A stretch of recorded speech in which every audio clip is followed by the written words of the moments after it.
You may have hit your borrowing capacity limit, so let me show you exactly how you could increase your borrowing capacity in 2026 so you can take advantage of buying property and investing well. If you're interested in what my thoughts are, definitely keep watching.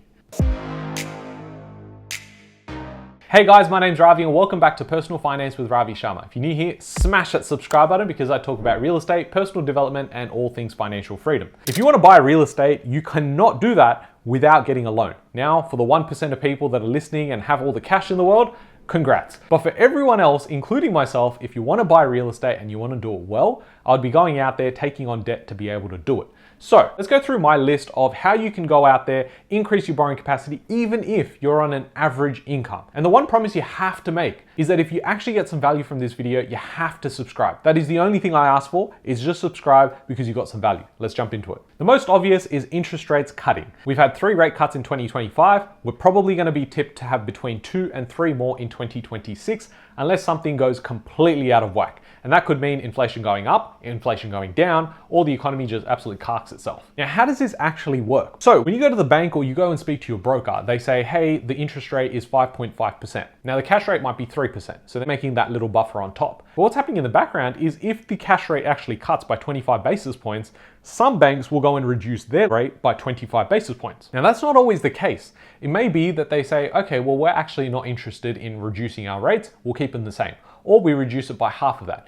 In some cases though, you've got banks going, oh, I don't know about the RBA. I want to go and create more demand for our products versus every other bank. At the end of the day, they are businesses. So what they do is they go, I don't care if the RBA didn't cut, we're going to cut our rates anyway. There are some banks right now that have been cutting their rates and you'll have no idea about it because they never promote it anywhere and the RBA didn't cut. So you're not even aware of what's happening. That's why I've left the link in the description box below to Refine Loans. There are trusted partners when it comes to broking. I promise you they are better than your current brokers. And if they're not, you can send me an email and tell me I was wrong. That's how much confidence I have. So needless to say, you need a broker on your team and they need to be going out there and looking and hunting for the right deal for you. Having an interest rate that actually is lower than yours, and you could be on a really good rate at the moment, but you refinance to another lender that has a lower rate and more favorable terms for you, you might be in a position where you can actually increase your borrowing by 10 to 15% without anything else changing. Absolute game changer. Number 2 is your HECS is killing you. In Australia, it's beautiful. You go to school and then you go to uni, and uni is apparently free because you go to this thing and you say, oh, I don't have to pay it now. I'll just go on HECS. And it's a big mistake because you pay a lot more over time. And the reason I say that is because you could go in, do a 3-year degree, and it might rack up about $30,000 worth of debt. Now you go, I don't really care because it's not on my credit file. I don't really have to worry about that. That's not as bad as me having a car loan, right? Well, think about it. If you go to the bank or the broker and you say, look, I actually want to go and borrow for this place, they'll ask you for how much you pay and they'll ask for your pay slip. And say your pay slip is saying $1,000 a week. They'll go, okay, cool. Based on $1,000, you can borrow X amount. And that might be, say, for this example, let's say it's $250,000. But then they say, well, actually, you also pay HECS. Now, in Australia, once you get to a certain threshold in terms of your income, you start paying HECS. And that's going to appear on your pay slip. So now it's $1,000, but actually we've got to minus a bit and it's going to be minus by $100 for argument's sake. Now your borrowing capacity goes from 250 down to 220 or even less than that. Now again, these numbers aren't to scale, don't blame me, I'm just some random guy on YouTube. While it's something that people don't pay attention to, it's slowly in the background killing off how much you can borrow. A simple fix would be if you had an amount there that you had the cash for already and it would effectively increase your borrowing, this is the sort of stuff your broker needs to be telling you. Number 3 is credit cards. I know you love the points, I know you want to travel in business class, I know you want airport lounge access, but just know what is a priority and when it's not.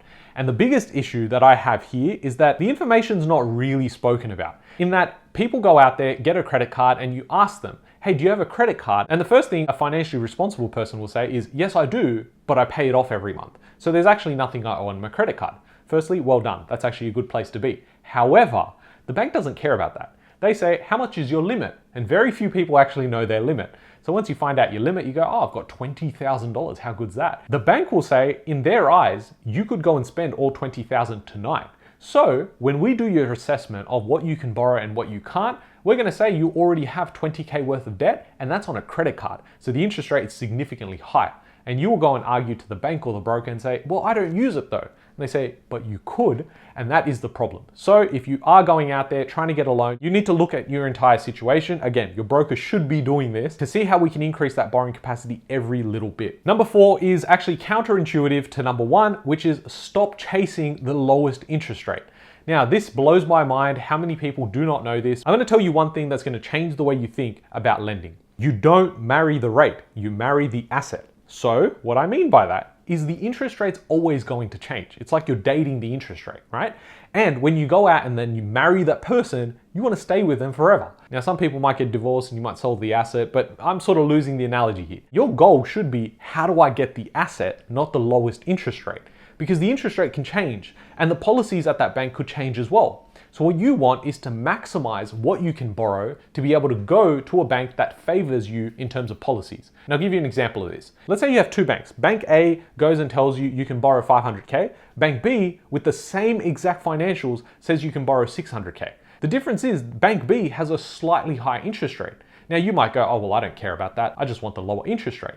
But what you haven't figured out is if I'm going out and building a portfolio, do I know that this bank is going to support me with different structures? And is it going to give me favorable terms when it comes to valuations, when it comes to looking at income from other properties and shading? These are the sort of things that you need to have those discussions around, because every little bit's going to count. So I can tell you my own experience. I don't care what the interest rate is. I just know that I need to get that goal. Because I know in the next 2 or 3 years, I will be able to refinance, I'll have more options as the properties go up in value.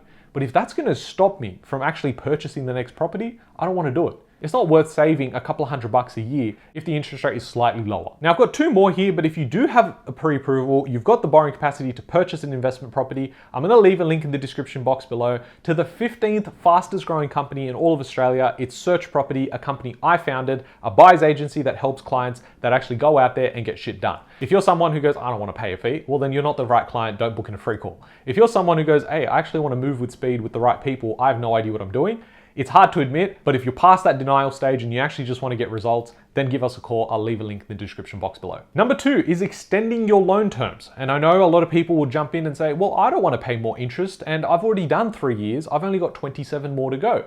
Well, what happens is you're effectively telling the bank when you go out to refinance that I'm going to go and pay $500,000 in 27 years.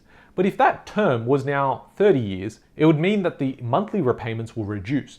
And if the monthly repayments reduce, that means I can borrow more because the bank is saying, well, actually, you don't have to pay as much towards that investment property. Sure, you can borrow more for your next one. And the same thing would apply if you go to certain lenders that could now extend your loan term to 40 years. And I know you're gonna do the calculations and say, but I'm paying so much more interest. Let me tell you a secret here. And if you watched all the way to this point, you deserve a secret. My secret is, if you invest well and you do this the right way, you're never going to see a 30 to 40 year loan term out anyway. You'll be able to pay it off within 20 to 25 years. That's how it actually works. That's the stuff that people don't tell you about online who just want to complain about, oh my God, I have to pay so much interest. Yeah, you do if you hold it for 30 to 40 years, and you most likely have to if you find the wrong property.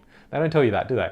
And finally, utilize the right structures. Now, there is so much attention on trust structures, bucket companies, how do I do this? Do I buy under a company, my personal name, negative gearing, this, that, and everything in between. I've got a video dedicated to how a trust works if you want to go out there and purchase property. It is primarily for asset protection, but people are using it to go around and get this loophole of unlimited borrowing capacity. Check out this video next. It's going to break it down in a whiteboard video. You'll enjoy it and you're going to learn a thing or two as well. I hope you guys have enjoyed this one. If you have, smash that subscribe button because we made a promise, remember? And I'll catch you guys on the next one. Thanks, guys.